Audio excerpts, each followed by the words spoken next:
Saya lahir dari keluarga Muslim di Kota Poso. Kalau keluarga memang keluarga dari keluarga Muslim. Ibu saya seorang haji juga. Keluarga saya, kakak-kakak saya banyak yang haji juga. Ibu haji, ya, kakak-kakak haji ya. Dan keluarga kami adalah keluarga yang taat. Tapi awal dari itu, pacar saya itu adalah seorang Nasrani. Kampret.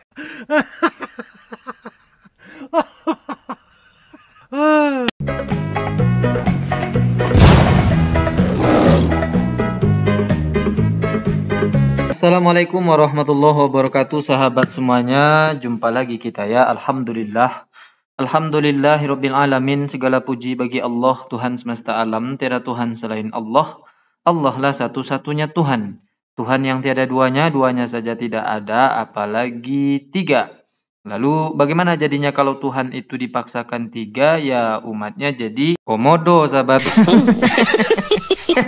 Ya, saya katakan jadi hewan komodo ya, karena hewan komodo itu adalah hewan yang paling sadis kalau membunuh ya, sahabat. Hewan yang paling kejam kalau membunuh mangsanya. Nah, nama itulah yang bisa disematkan kepada Oten yang akan memberikan kesaksian berikut ini, sahabat. Ini judul yang dibuat oleh si Aliuddin Ongo ini adalah Murtadin dulu pembakar gereja di Poso, sekarang percaya Yesus. Jadi secara tidak langsung dia mau mengatakan kepada orang, saya sudah menemukan orang yang membakar gereja waktu di Poso gitu ya. Dan ini bisa dijemput orang ini ya, sahabat, karena dia sudah mengaku melakukan tindak kriminal di masa lalunya itu, tapi belum diproses. Hari ini dia muncul. Tambah lagi nanti cerita yang dibuatnya itu tentang Poso itu semuanya hoax, sahabat. Kita akan buktikan juga nanti ya, bahwa dulu dan sekarang orang ini masih sama, yaitu sama-sama jahat, sahabat. Makanya saya sebut dia ini komodo. Nah baik, mari kita dengarkan apa pernyataan dia yang pertama. Dan bagaimana apa yang Bapak lakukan dulu waktu masih Muslim? Saya belum bertanya bagaimana Bapak percaya dengan Tuhan. Bapak hanya menjawab bagaimana waktu Bapak dulu Muslim, apa yang Bapak lakukan. Dan silakan bisa perkenalkan kepada pemirsa, orang-orang yang menonton kita saat hari ini. Silakan Bapak. Ya, nama saya Pendeta Muda Suparman Ahardi. Saya lahir dari keluarga Muslim di Kota Poso, dan Poso adalah salah satu daerah yang pernah konflik SARA, konflik agama, dan saya terlibat dalam konflik itu.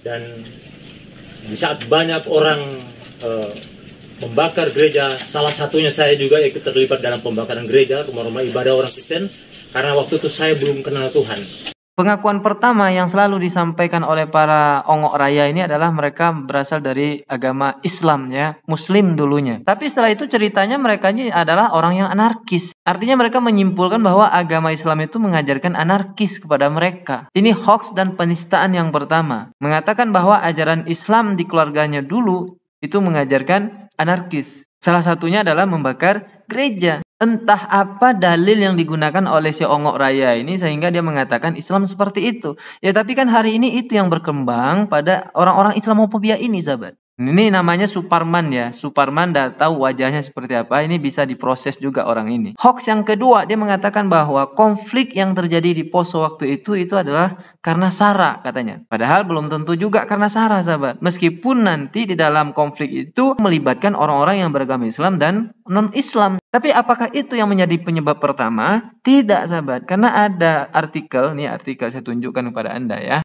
Artikel yang ditulis oleh Nani, judulnya Konflik Poso dan Upaya Penanggulangannya. Nah, di sini bagian pembahasan dia menyampaikan begini. Penyebab di sini ya. Nah, ini.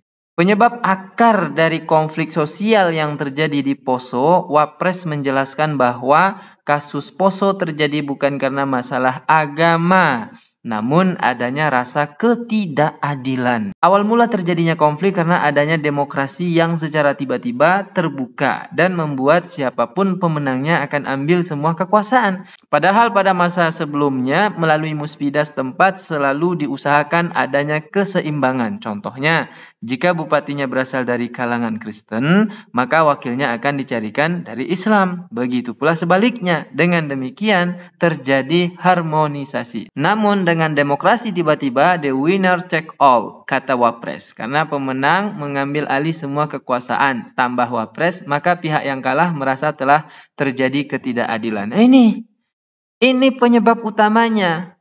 Bukan karena SARA, bukan karena agama. Jadi para komodo ongok raya ini selain menista Islam, mereka ini juga suka sekali menyebarkan berita-berita bohong. Nanti kalau sudah ketangkap baru nangis. Nah, ingat wajahnya seperti ini ya. Ini Aliuddin juga bisa. Ya dua-duanya nih ya sahabat. Dua-duanya telah melakukan ujaran kebencian dan juga menyebarkan berita bohong. Tambah lagi dia ngakunya tadi dari keluarga Islam, dan bahkan dia juga mengakui bahwa bapak ibunya itu seorang haji dan hajah sahabat. Nah, di sini coba kita dengarkan.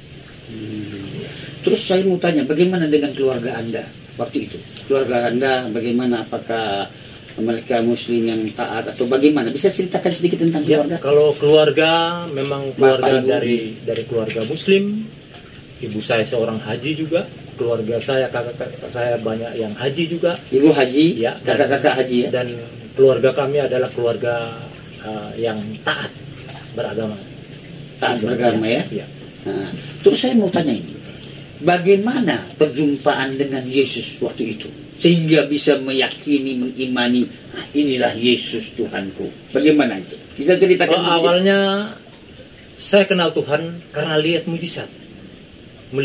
Tapi awal dari itu, di saat kami masih ada di Kota Poso sebelum kerusuhan terjadi, Tuhan pertemukan dengan seorang perempuan, pacar saya waktu itu, dan kami pacaran 10 tahun. 10 tahun pacaran ya? Pacar saya itu adalah seorang Nasrani. Ongo. Kan cerita Ongo namanya itu sahabat. Ongo yang pertama dia mengaku bahwa dia keluarganya Islam dan taat semua, dan bahkan haji semua. Ibunya juga haji, kakak-kakaknya haji. Taat lah gitu ya sahabat, untuk meyakinkan para penonton. Haji dan taat tapi suka anarkis. Haji dan taat tapi suka membakar rumah ibadah orang. Haji dan taat keluarganya tapi dia berpacaran dengan orang Nasrani. Ongo. Nih kalau ada orang yang percaya dia dulunya Islam, berarti dia lebih komodo lagi daripada komodo. Ya tapi mau gimana lagi kan? Mereka ini memang orang yang suka berbohong, dan mereka ini adalah orang-orang yang zalim, seperti yang Allah katakan di dalam Al-Qur'an. A'udzubillahi minasyaitonirrajim. فَمَنِ افْتَرَى عَلَى اللَّهِ الْكَذِبَ مِنْ بَعْدِ ذَلِكَ فَأُولَئِكَ هُمُ الظَّالِمُونَ. Maka siapa yang mengada-adakan kebohongan terhadap Allah setelah itu, mereka itulah orang-orang yang zalim. Dan juga ada di dalam surah Al-An'am ayat 21. وَمَنْ أَظْلَمُ مِمَّنِ افْتَرَى عَلَى اللَّهِ كَذِبًا أَوْ كَذَّبَ بِآيَاتِهِ إِنَّهُ لَا يُفْلِحُ الظَّالِمُونَ. Siapakah yang lebih zalim daripada orang yang mengada-adakan suatu kebohongan terhadap Allah atau mendustakan ayat-ayatnya? Sesungguhnya orang-orang yang zalim itu tidaklah beruntung.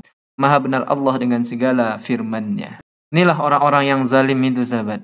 Dulu mereka zalim, anarkis, suka membuat kejahatan. Hari ini pun mereka masih zalim, anarkis, dan suka membuat kejahatan dengan menyebarkan berita-berita bohong dan penistaan terhadap agama Islam. Fa'tabiru ya ulil absar la'alakum turhamun. Assalamualaikum warahmatullahi wabarakatuh.